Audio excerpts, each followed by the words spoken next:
Hello बच्चों, कैसे हो आप सभी का स्वागत है पीएचडी क्लासेस में। हम लोग का जो टॉपिक था नॉन फाइनाइट वर्ब, उसमें हमने लास्ट टाइम टू पढ़ा, टू के साथ वर्ब के फर्स्ट फॉर्म पढ़ा, टू हैव पढ़ा, इन्फिनेटिव विदाउट टू पढ़ा। ठीक है, तो आज जो हम टॉपिक लेके आए हैं जो नॉन फाइनाइट वर्ब का सबसे लास्ट पार्ट है।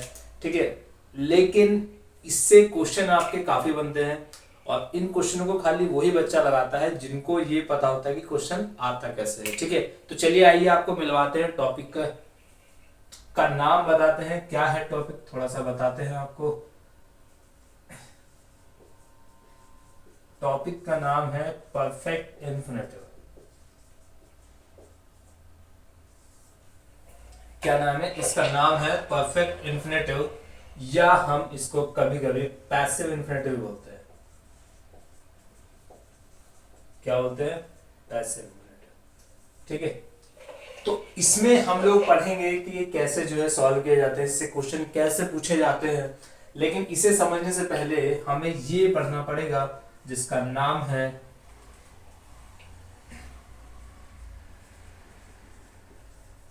Manner infinitive. इसका नाम क्या है? Manner infinitive. जैसे कि इसके वर्ड में ही लिखा है कि भाई मैनर का मतलब क्या होता है। इसका मतलब क्या होता है?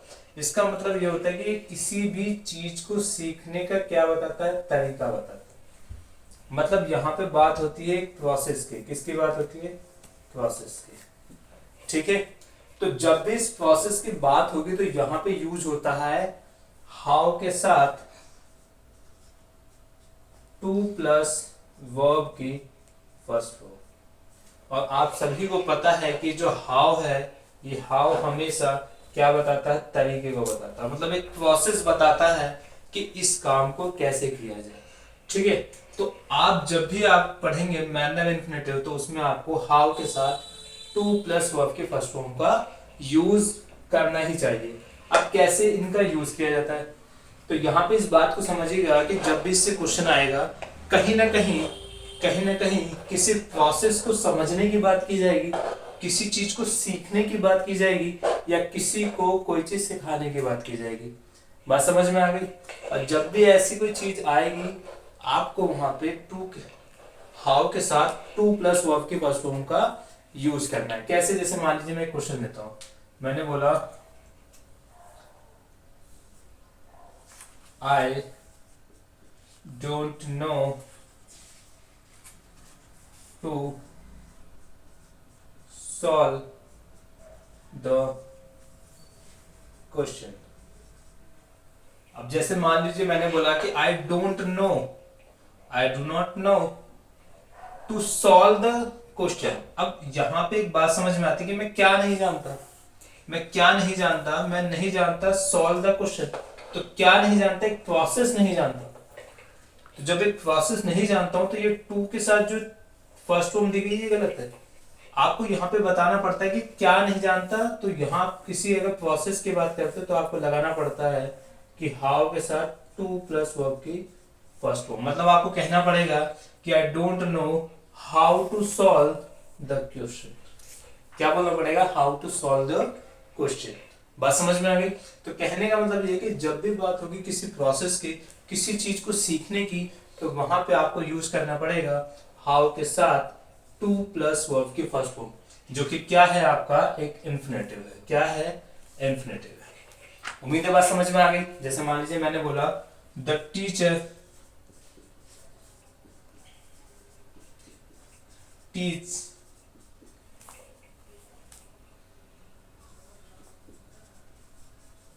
स्टूडेंट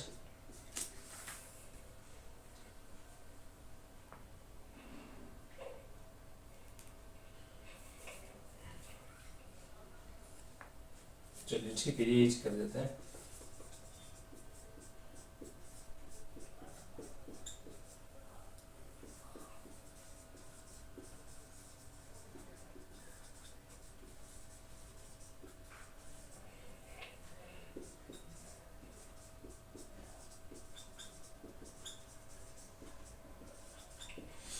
एक बार पढ़ के सुनाइए क्या लिखा है। मैंने बोला the teacher teach students to solve the question related to examination.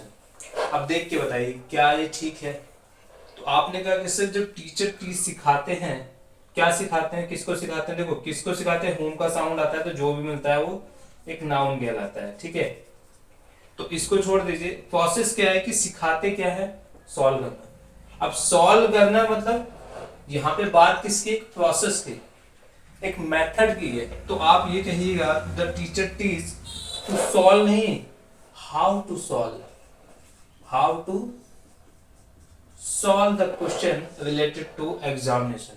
मतलब जब भी बात किसी भी प्रोसेस की होगी, किसी चीज को सीखने की होगी, सिखाने की होगी, तो वहां पे आपको एक मेथड यूज करना पड़ेगा। उस मेथड का नाम है मैनर इंफिनिटिव, जहां पे आपको हाउ के साथ टू प्लस वर्ब की फर्स्ट फॉर्म का यूज करना पड़ेगा। जैसे मान लीजिए मैं कभी कभी कह देता हूं कि आई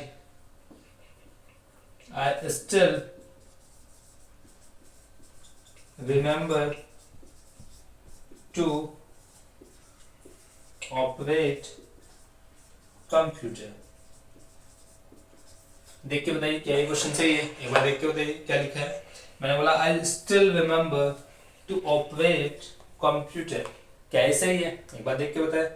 तो मैंने बोला मैं याद करता हूं क्या ऑपरेट करना।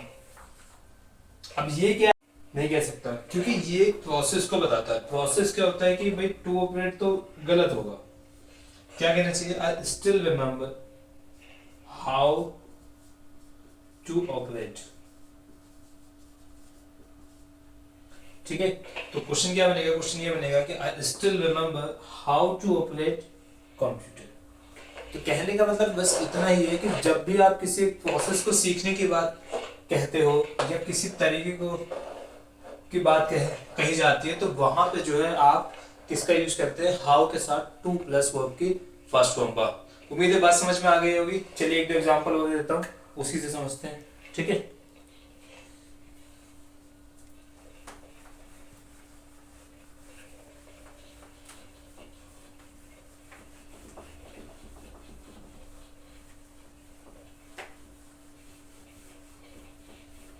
देखिए जैसे मान लीजिए मैंने बोला she did not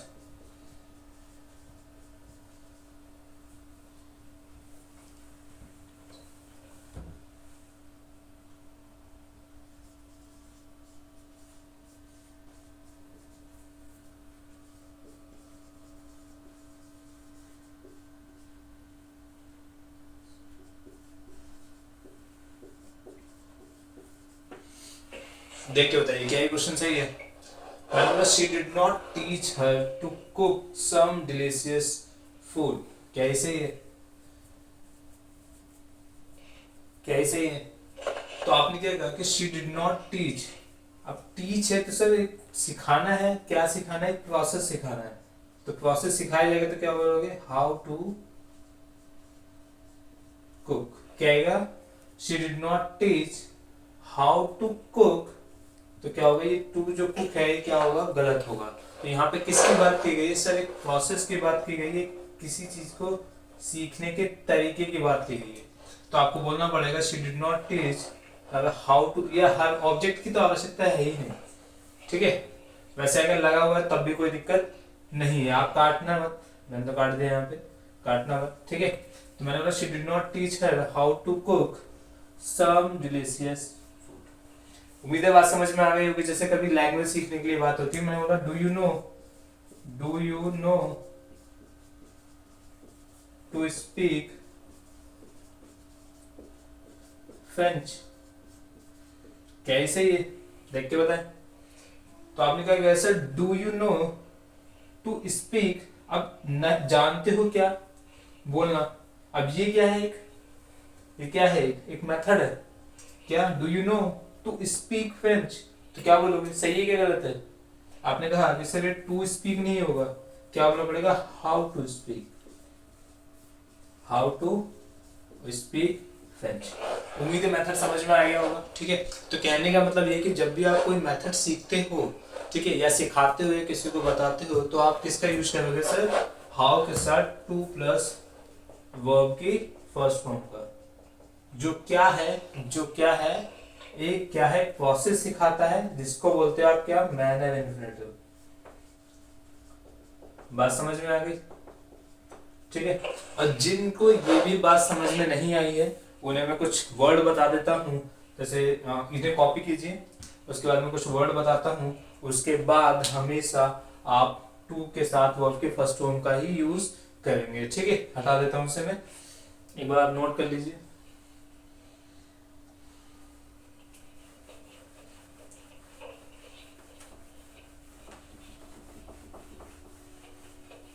देखिए सुनिए, कभी भी अगर आपको वर्ड दिखाई देता है कि नो हुआ, सी हुआ, टीच हुआ, लर्न हुआ, ठीक है, डिस्कवर हुआ,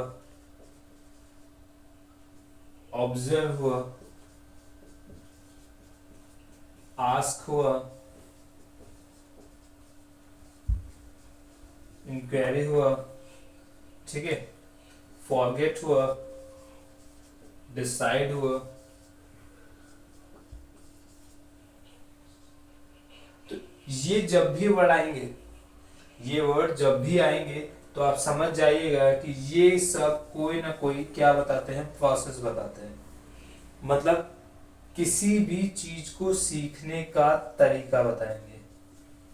तो अब जब भी आएंगे तो आप इनके साथ हाउ के साथ टू प्लस वर्ब के फर्स्ट फॉर्म का यूज करेंगे, जो कि क्या कहलाता है, ये एक मैनर इन्फिनेटिव है। ठीक है, उम्मीद है बात समझ में आ गई होगी। मैंने क्या बोला कि सर जब भी ये वर्ड आएंगे, जब भी ये वर्ड आएंगे, ये वर्ब आएंगी, तो आप इनके साथ किनका यूज करेंगे, हाउ के साथ टू प्लस वर्ब के फर्स्ट फॉर्म का। बात समझ में आ गई? अरे हाँ है ना, मैंने बोला I learn, I am to drive a car. क्या ये सही है सर? देख के बताएं, सभी लोग देख के बताएं क्या ये सही है क्वेश्चन? तो आपने कहा सर लर्न कर रहे हैं, सीख रहे हैं, तो क्या सीखा होगा आपने, एक प्रोसेस सीखा होगा। तो आप टू ड्राइव नहीं बोलेंगे, आप बोलेंगे हाउ के साथ टू प्लस वर्ब के फर्स्ट फॉर्म। तो क्या कहना चाहिए, I am learning how to drive a car. उम्मीद है बात समझ में आ गई होगी। ठीक है, तो अब हम इसका क्या पढ़ेंगे। देखिए इसका यूज होगा किसमें, पैसिव इंफिनिटिव में। कैसे यूज होगा चलिए मैं आपको बताता हूँ, बहुत ही इंपॉर्टेंट है, इसको इंपॉर्टेंट बना के चलना। ठीक है, बहुत ही इंपॉर्टेंट है। तो एक बार आप इसको कॉपी कीजिए, उसके बाद मैं आपको इसका पैसिव बना के बताता हूँ। ठीक है,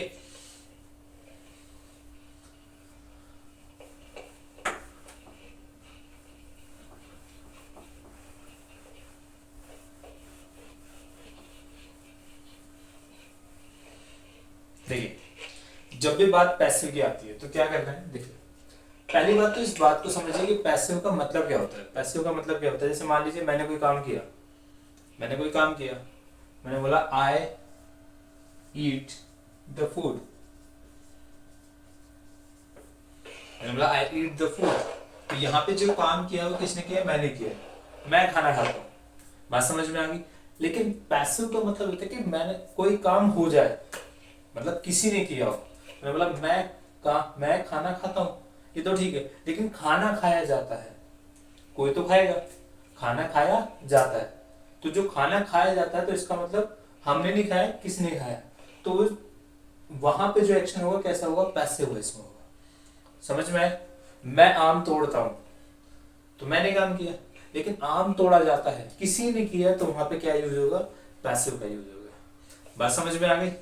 ठीक है, मैंने आपको इनवाइट किया कि आइए वीडियो देखिए और नोट्स बनाइए, ठीक है, लेकिन मैंने बोला आपको इनवाइट किया गया, किसने किया भाई, किसने भी किया होगा, तो वहां पे क्या हो गया, पैसिव हो गया। तो आपको खाली इस चीज को नोटिस करना है क्वेश्चन में कि जहां पे काम हमने नहीं किया, किसी ने किया हो, तो इसका मतलब पैसिव है। उम्मीद है बात समझ में आ गई। अब छोटे से देखिए यहाँ पे क्या होता है कि आपको एक्टिव पैसिव नहीं पढ़ना है कि एक एक्टिव आएगा टोटल पैसिव में, नहीं। यहाँ पे ये देखना है कि एक सेंटेंस दिया जाएगा, उस सेंटेंस में से जिस पार्ट में जो भी काम किसी ने किया, जो सब्जेक्ट है उसने नहीं किया, किसी ने किया, तो वहां पे क्या हो जाएगा, पैसिव हो जाएगा, और आपको वहां पे जो है चेंज करना पड़ेगा। ठीक है, कितने चीजों का यहाँ पे पैसिव बनाना है मैं थोड़ा सा बता देता हूँ आपको। ठीक है, उसके बाद एग्जांपल देंगे, उसके बाद मिलके दोनों बनाएंगे। ठीक है हम लोग, चलिए देखिए यहां जो काम हमने किया, ठीक है, वो कहलाएगा एक्टिव वॉइस। ठीक है, अब एक्टिव वॉइस में क्या क्या यूज होगा, अभी तक हमने पढ़ा है सर टू के साथ वर्ब की फर्स्ट फॉर्म। ठीक है, इसका यूज कैसे होता है ये मैंने आपको वीडियोस में बताया हुआ है पहले की वीडियोस में। ठीक है, आप जाके नॉन फाइनाइट की वीडियोस देख सकते हैं, प्लेलिस्ट में जाके मिल जाएंगे आपको। ठीक है, इसका यूज होगा तो हमने काम किया, तो क्या कहलाएगा वो एक्टिव वॉइस। और जब इसका यूज किसी दूसरे व्यक्ति ने किया, हमने नहीं किया, किसी ने किया, तो आपको इसका क्या बनाना पड़ेगा, पैसिव बनाना पड़ेगा। क्या बनाना पड़ेगा, पैसिव। और जैसे ही आप इसका पैसिव बनाओगे, ये टू के साथ जो वर्ब की फर्स्ट फॉर्म है ये कन्वर्ट हो जाएगी टू के साथ बी प्लस कौन सी फॉर्म, वर्ब की थर्ड फॉर्म है। उम्मीद है बस समझ में आ गई। जैसे कि एग्जांपल देके बताता हूँ, मैंने बोला कि पहले इससे समझते हैं ये क्या है। मैंने बोला अंकित went to Agra to see the Taj Mahal. देखिए अब मुझे एक बात बताइए, यहाँ पे जो भी काम हुआ है किसने काम किया, आपने कहा कि सर अंकित वेंट, अंकित गए है ना, तो ये जाने वाला काम किसने किया, अंकित ने। और अंकित गया क्यों है, कि सर देखने, क्या देखने गया, ताजमहल देखने। तो जितना भी काम है कहीं ना कहीं किसने किया, अंकित ने किया है। अंकित क्या है, आपका एक सब्जेक्ट है। क्या है अंकित, एक सब्जेक्ट है। तो सब्जेक्ट ने ही क्या किया, एक्शन किया, सब्जेक्ट ही गया, सब्जेक्ट ने ही देखा। बात समझ में आ गई। तो जितना भी सेंटेंस है क्या है, एक एक्टिव वॉइस है। ठीक है, एक सिंपल सेंटेंस बना हुआ। लेकिन जैसे मान लीजिए मैंने बोला, एक क्वेश्चन दिया, माय फादर wants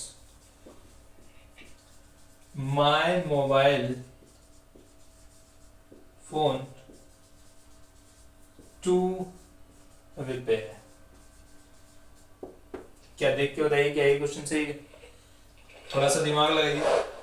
आपने कहा कि सर ये जो है फादर क्या एक सब्जेक्ट है ना, सब्जेक्ट ने क्या किया, काम किया, मतलब चाहते हैं, क्या चाहते हैं सर, इसके साथ चाहते हैं, क्या चाहते हैं सर, आपने बोला सर माय फादर वांट्स, क्या करना, रिपेयर करना, कि मोबाइल फोन को रिपेयर करना चाहते हैं, नहीं। आपने कहा कि सर ये वाला जो काम है ये काम खुद नहीं करना चाहते, ये वाला काम किसी से क्या चाहते हैं, करवाना चाहते हैं। क्योंकि ये मेरे पिताजी ये वाला काम थोड़ी करेंगे। तो आपने बोला कि चाहते तो पिताजी हैं, लेकिन ये वाला जो काम है, ये जो एक्शन है, ये जो नॉन फाइनाइट वर्ब है, ये काम ये नहीं, इनके अलावा कोई भी व्यक्ति इस काम को अंजाम देगा। ठीक है, क्या अंजाम देगा भाई, क्या करना है, इस काम को रिपेयर करना। ठीक है, तो इसका मतलब ये कि इस काम में इतना, ये जो चाहने वाला एक्शन है वो पिताजी का है, लेकिन बनवाने वाला, रिपेयर करने वाला ये किसी अन्य व्यक्ति का है। तो आपको ये इसका मतलब गलत है, ये काम हम खुद नहीं करेंगे। तो ये वाला काम किस में होना चाहिए, पैसिव में होना चाहिए, क्योंकि इस काम को कोई और करेगा। तो आपको क्या बोलना पड़ेगा, आपको बोलना पड़ेगा टू बी, टू के साथ वर्ब के फर्स्ट फॉर्म में, तो चेंज किस में होगा, पैसिव में, टू बी रिपेयर्ड। ठीक है, तो क्वेश्चन क्या बना, क्वेश्चन बना my father wants my mobile phone to be repaired. मुझे बात समझ में आ गई होगी। ठीक है, चलिए एक एग्जांपल और देता हूं। जैसे मान लीजिए मैंने बोला my car needs to wash।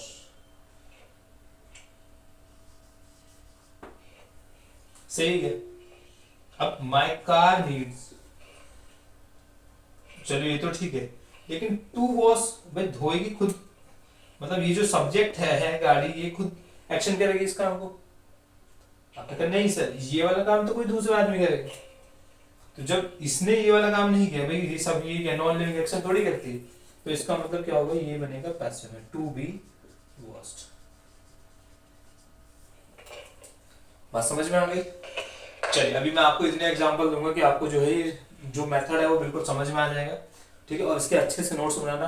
ठीक है, आप इसके नोट्स बनाएंगे तो जो आपके जो क्वेश्चन बनते हैं एरर से आप इसे देखते ही बना देंगे। ठीक है, वन बाय वन तोड़ेंगे तो ऑटोमेटिक क्वेश्चन सॉल्व हो जाएंगे। ठीक है, बहुत ही सॉलिड मेथड है और बहुत ही इंपॉर्टेंट है। तो सभी से यही रिक्वेस्ट है कि आप लोग अच्छे से नोट्स बनाइएगा। ठीक है, और आपको ये बहुत अच्छे काम आने वाले हैं। तो चलिए इसको कॉपी कीजिए, मैं एक दो एग्जाम्पल और देता हूँ। ठीक है,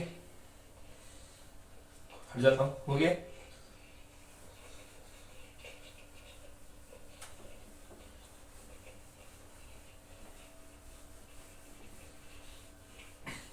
तो हाँ, यहाँ से एक बात समझिए, तो क्या पैसिव खाली इसी का बनेगा?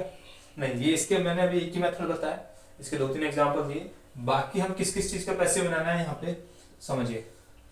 एक हमने पढ़ा था टू के साथ हैव और कौन सी फॉर्म, थर्ड फॉर्म, ये वाला मेथड बताया था। क्या मेथड था, आप इसे जाके वीडियो में जाके देख सकते हैं। पहले वीडियो में मैंने बताया था कि बच्चों जब भी इसका यूज होगा तो नॉन फाइनाइट वर्ब ने पहले काम किया होगा, और नॉन फाइनाइट वर्ब ने जब पहले काम किया होगा तो वहां पे जब डिस्कशन होता है तो आप टू के साथ हैव लगाते हैं और कौन से फॉर्म लगाते हैं, थर्ड फॉर्म। ठीक है, लेकिन यहाँ पे जब इसको आपको क्या बनाना पड़ेगा, पैसिव बनाना पड़ेगा। तो आपको बनाना पड़ेगा टू के साथ हैव, उसके साथ लगाना पड़ेगा बीन प्लस वर्ब की थर्ड फॉर्म। मतलब सबसे पहले to have been plus verb की थर्ड फॉर्म। ठीक है, एक अभी हमने पढ़ा कौन सा, मैन हैव इन्फिनेटिव, जहां हमने पढ़ा हाउ के साथ टू प्लस वर्ब की थर्ड फॉर्म। तो इसका पैसिव बनाने के लिए भी आपको क्या करना पड़ेगा, हाउ टू के साथ, sorry third first form,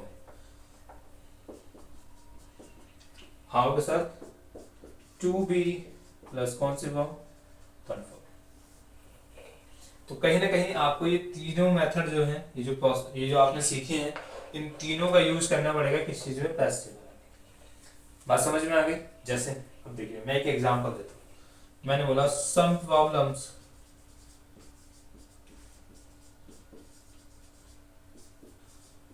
to solve are quite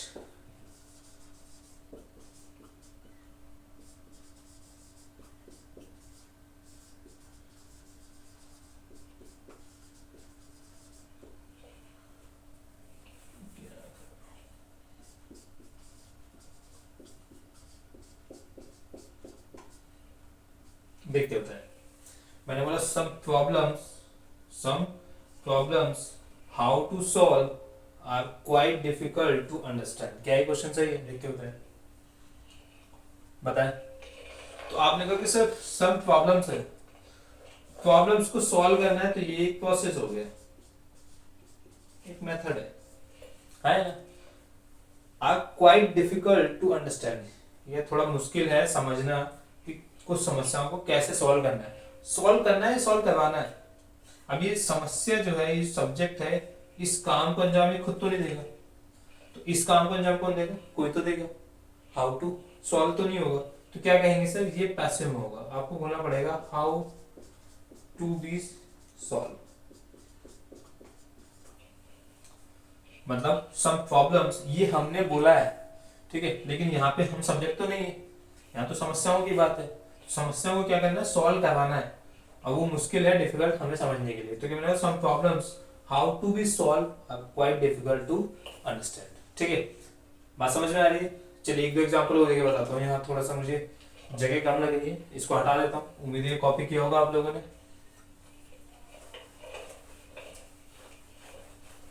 देखिए जैसे देखिए समझिए ध्यान से, मैंने बोला he admitted to have arrested last year। देख के बताइए क्या ऐसे ही। मैंने बोला he admitted to have arrested last year, क्या ऐसे ही है? तो आपने कहा कि सर he admit, ये क्या है, फाइनाइट वर्ब। ठीक है, टू हैव अरेस्टेड दिया हुआ है, नॉन फाइनाइट वर्ब दिया हुआ है। यहाँ पे क्या डिस्कशन हो रहा है, तब ये टू हैव अरेस्टेड है, इसने काम जो है बाद में किया है, सॉरी ये काम पहले हुआ है, ये वाला बाद में हुआ, एडमिट बाद में किया है, ठीक है। तो अब मुझे एक बात बताएं, ये वाला जो काम है एडमिट तो इसने किया, किसने किया, सब्जेक्ट ने किया, एडमिट सब्जेक्ट ने किया। अब ये वाला जो काम है ये भी क्या काम इसी ने किया, इसने क्या किया, खाली एडमिट किया, ठीक है। ये वाला काम इसने नहीं किया, ये किसी ने किया है, कोई अदर है ना। तो जब ये वाला काम किसी अन्य ने किया है तो आप इसका सिंपल नहीं बना सकते, आपको किस में बनाना पड़ेगा, ये पैसिव में। तो आप बोलोगे ही एडमिटेड, ये गलत है, आपको बोलना पड़ेगा to have been arrested last year. तो क्या बोलोगे, he admitted to have been arrested last year. बात समझ में आ गई, कहने का मतलब तो देखो ये एडमिट किया ही ने, इसने काम किया, लेकिन ये वाला काम किसने किया था, ये किसी अन्य ने किया था, तो इसका मतलब ये बनेगा पैसिव में। तो क्या बोलोगे, he admitted to have been arrested last year, ठीक है। चलिए जैसे एक दो क्वेश्चन और देखते हैं, क्या है समझ में आ रहा है, आप इसे लिखिएगा, उसके बाद खुद से जाओ सोचिए, ठीक है। समझ में ना आए तो कमेंट में लिख देना, ठीक है। मैं आपको इसके अलावा इसका पीडीएफ भेज दूंगा, ठीक है, टेलीग्राम पे पीडीएफ मिल जाएगा आपको। देखिए जैसे मान लीजिए मैंने क्वेश्चन बोला, फिर से ट्राई करना, मैंने बोला I found a book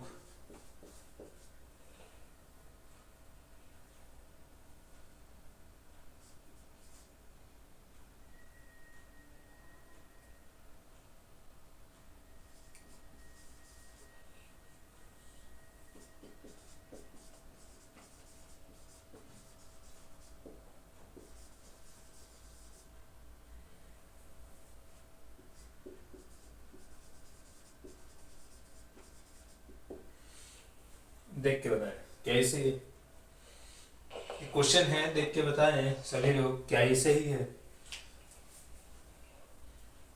बताएं, ऐसे कर सकते हैं, नो, देख के बताएं क्या ये सही है। तो आपने बोला कि सर आई हैव फाउंड, मैंने पाई एक बुक, अब टू सेल बेचना है,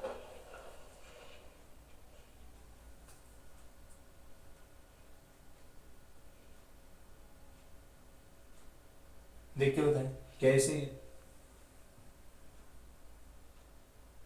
है, देख के बताएं,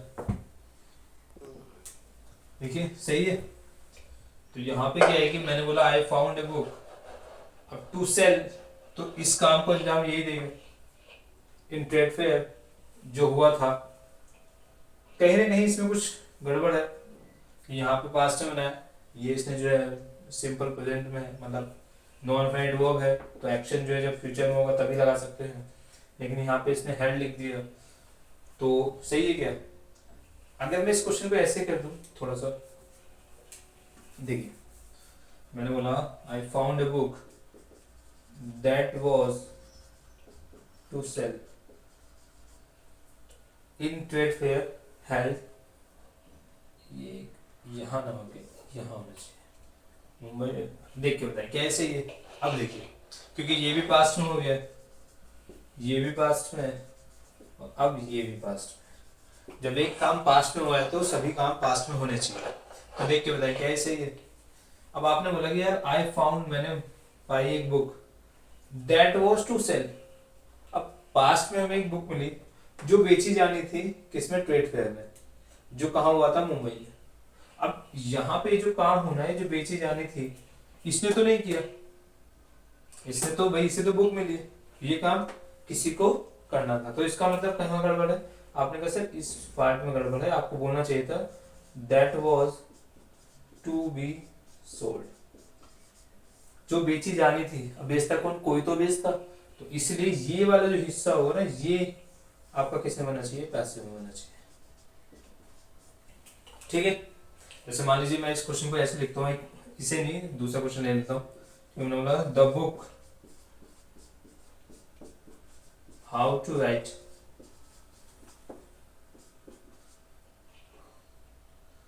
is told by the publisher. देख के बताएं क्या है ये क्वेश्चन। कहने का मतलब ये कि कोई भी आप अगर मेथड सीखना चाहते हो तो उसके इतने क्वेश्चन लगाओ कि वो अपने आपके दिमाग में बैठ जाए, आपके नोट्स में, जैसे आप खुद से नोट्स बना दो। तो इसलिए क्या कर रहा हूँ, मुझे पता है कि थोड़ा सा जो मेथड है कॉम्प्लिकेटेड है, लेकिन इतने ज्यादा क्वेश्चन हम लगाए इसके कि हमें ऑटोमेटिकली मेथड क्या समझ में आ जाए और एकदम दिमाग में फिक्स हो जाए। ठीक है, देखिए अभी ये क्वेश्चन फिक्स ले लिया मैंने एक, देख के बताएं सही है गलत है, देख के बताएं। तो आपने कहा sir this book how to write, एक प्रोसेस है, इस टोल्ड बाय, बोला गया है, बताया गया है किसके द्वारा, पब्लिशर के द्वारा। तो लिखना थोड़ी है, बुक को लिखवाना कैसा है ये बताया गया है, किसने, जो पब्लिश करेगा उसको, उसने बताया। तो ये हाउ टू राइट नहीं होगा, कैसे लिखवाना है, हाउ टू बी रिटन। ठीक है, तो क्या बोलेगा, this the book how to be written is told by the publisher. ठीक है, जो पब्लिश कराना चाहता है उसने बताया कि कैसे लिखना नहीं है, लिखवाना है इसको। ठीक है, चलो तो उम्मीद है बात समझ में आ गई होगी मेथड। ठीक है, कोई ज्यादा टफ नहीं है, लेकिन ये है कि आप ज्यादा एग्जांपल लगाओगे तो आपके दिमाग में ज्यादा समझ में आएगा। ठीक है, तो मान लीजिए क्वेश्चन और लेता हूं मैं, ये भी लिख देता हूं, this dead body is to bury. चलिए इस क्वेश्चन को बता दीजिए, मुझे लगेगा कि आपको समझ में आ गया। बताइए, मतलब this dead body is to bury, सही है क्या? तो आपने कहा सर डेड बॉडी की बात है, ये क्या है, इन्फिनेटिव, तो इस वाले काम को ये तो अंजाम नहीं देगा, इसका तो मतलब नहीं है। ठीक है, तो इसको का अंजाम कौन देगा, कोई तो देगा। जब कोई इस काम को अंजाम देगा तो ये पैसिव होना चाहिए, आप बोलेंगे टू बी बरीड। ठीक है, तो यहां से क्या समझ में आया कि जो काम आपने किया वो एक्टिव वॉइस है, जो काम आपने नहीं किया, किसी ने किया, वो क्या होगा, पैसिव वॉइस हो गया। उम्मीद है बात समझ में आ गई होगी।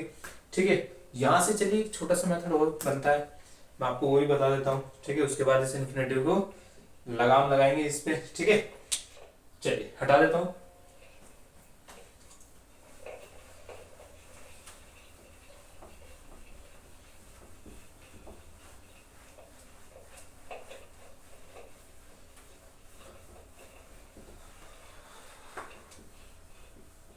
देखिए, तो बहुत ध्यान से समझिएगा, बहुत इंपॉर्टेंट चीज है। कुछ बुक में इसके मेथड हैं, कुछ में नहीं भी है, लेकिन क्वेश्चन इसके सभी जगह है।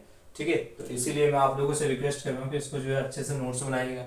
ठीक है, एक एक एग्जाम्पल को लिखिएगा। कभी कभी क्या होता है कि बच्चा एक एग्जाम्पल लिख के छोड़ देता है, उसको लगता है कि एक ही में समझ में आ गया। एक ही में समझ में आया है, लेकिन वो आ जाए, जब आप उसे 10 दिन बाद 20 दिन बाद पढ़ेंगे तो आपको उसके 5-6 एग्जाम्पल देखने पड़ेंगे। ठीक है, और जब आपको 5-6 एग्जाम्पल उसके पता होंगे तो आप उसे आसानी से क्वेश्चन को लगा सकते हैं। ठीक है, चलिए अब यहाँ से एक चीज समझते हैं। हमने क्या देखा है यहाँ पे, हमने पढ़ा है कि सिर्फ टू है और टू के बाद वर्ब के फर्स्ट फॉर्म है ना, इसके बाद आता है नाउन या कोई भी प्रोनाउन, है ना, क्या आता है, नाउन या प्रोनाउन। तो इसके बाद आता है नाउन प्रोनाउन, इसको इससे जोड़ने के लिए इन्फिनेटिव से कभी भी क्या होता है कि बच्चों नाउन या प्रोनाउन को इन्फिनेटिव से जोड़ने के लिए यूज किया जाता है किसका, प्रीपोजिशन का, है ना।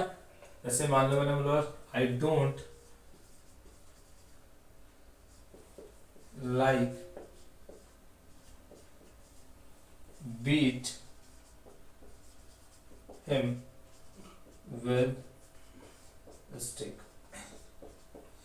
देखिए, तो यहां से क्या है, हमने बोला I don't like to beat, क्या है, टू के साथ वर्ब के फर्स्ट फॉर्म, है ना, और इसको जोड़ा है हमने किससे, नाउन से। तो नाउन से जोड़ने के लिए हमें किसका यूज करना पड़ा, प्रपोजिशन का यूज करना।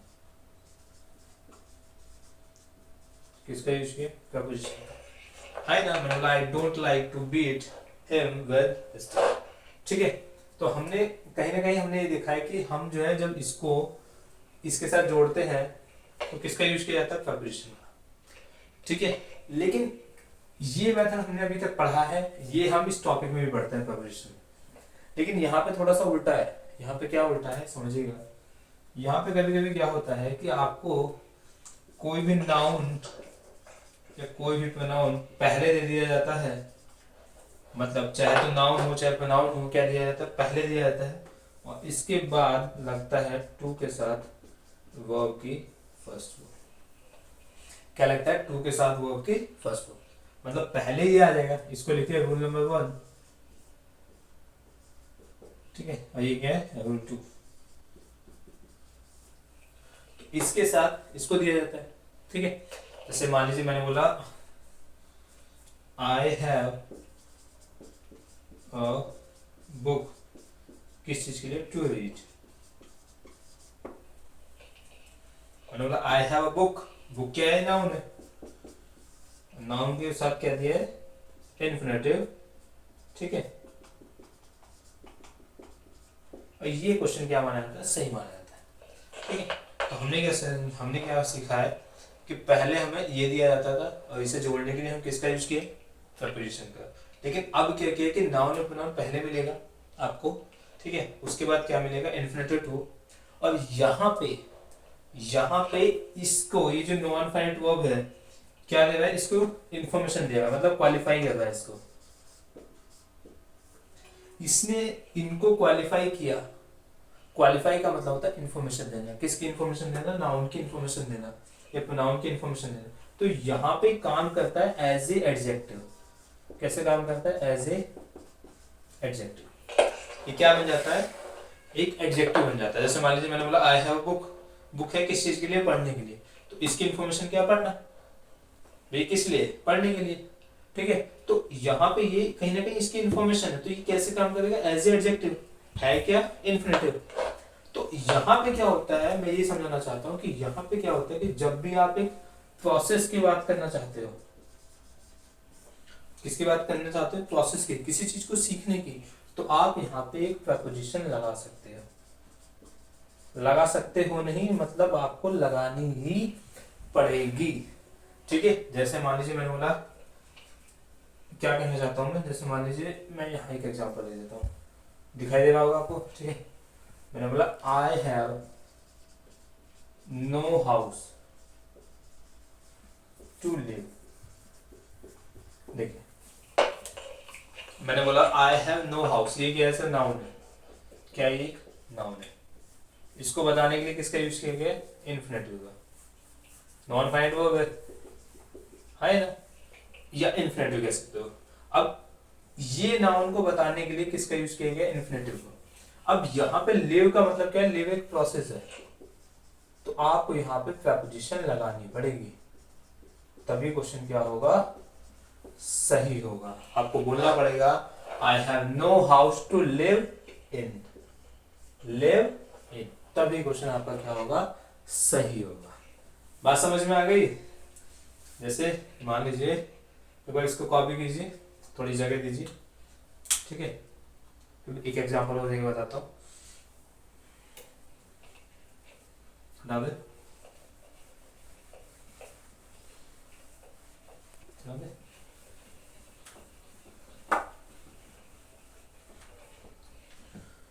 देखिए जैसे मान लीजिए क्वेश्चन दिया, मैंने बोला I have spectacles to read। देखिए मैंने बोला आई हैव spectacles, ठीक है, आई हैव spectacles। अब ये कैसे नाउन है, ठीक है, ये क्या है, रीड मतलब नॉन फाइनाइट वर्ब, जिसको बोलते हो आप इन्फिनेटिव। इसको हमें इससे जोड़ना है, तो इसका यूज किया जाता है इसके लिए, इसका जो यूज किया जाता है, स्पेक्ट का किस लिए यूज किया जाता है, स्पेक्ट का यूज किस लिए जाता है, पढ़ने के लिए। तो ये जो है इसके किस चीज में यूज होता है, प्रोसेस में यूज होता है, एक तरीका बताता है। तो यहाँ पे आपको लिखना पड़ेगा I have specs to read with, ठीक है। समझ में आया, इसका मीनिंग क्या होता है, इसका मीनिंग ये होता है कि sir I have to read with spectacles, ये भी नहीं होता है। यहाँ पे हमने क्या किया, वही तो काम किया जो हमने पहले काम किया था कि सिर्फ टू के साथ वर्ब के फर्स्ट फॉर्म में नाउन से जोड़ना है। और नाउन से जोड़ने के लिए किसका यूज किया जाता है, प्रीपोजिशन से। किसका यूज किया जाता है, प्रीपोजिशन का। अब वही चीज इन्होंने अगर ऐसे घुमा के दी तो आपको ये जो प्रीपोजिशन है वो यहाँ पे लगाना पड़ेगा, तभी आपका क्वेश्चन क्या होगा, सही होगा। कभी कभी क्या होता है ना, बच्चा यहीं तक छोड़ देता है और आगे ध्यान नहीं देता, तो आगे आपको ध्यान देना पड़ेगा। ध्यान नहीं दोगे तो आपका क्वेश्चन यहाँ आके भी गलत हो जाएगा। मतलब इतना जो आपने सीखा है वो सब आपका वेस्ट हो जाएगा। उम्मीद है बात समझ में आ गई होगी। आज जो है ये इन्फिनेटिव का टॉपिक जो है वो खत्म हो गया है, ठीक है। और इसकी मैंने जो है काफी वीडियो प्ले लिस्ट में डाली हुई है। कोई भी डाउट होगा आप मुझे कमेंट में बता देना, ठीक है। और पसंद आया तो यार लाइक कीजिए, ठीक है। और दोस्तों को भेजिए, बहुत मेहनत लगती है यार ये, ठीक है। आसानी से 2 बज रहे हैं इस समय, ठीक है। सबके सोने का टाइम है और मैं यहाँ पे चिल्ला रहा हूँ, तो आप थोड़ा सा ध्यान दीजिए, ठीक है। पढ़िए, मेहनत कीजिए। Thank you.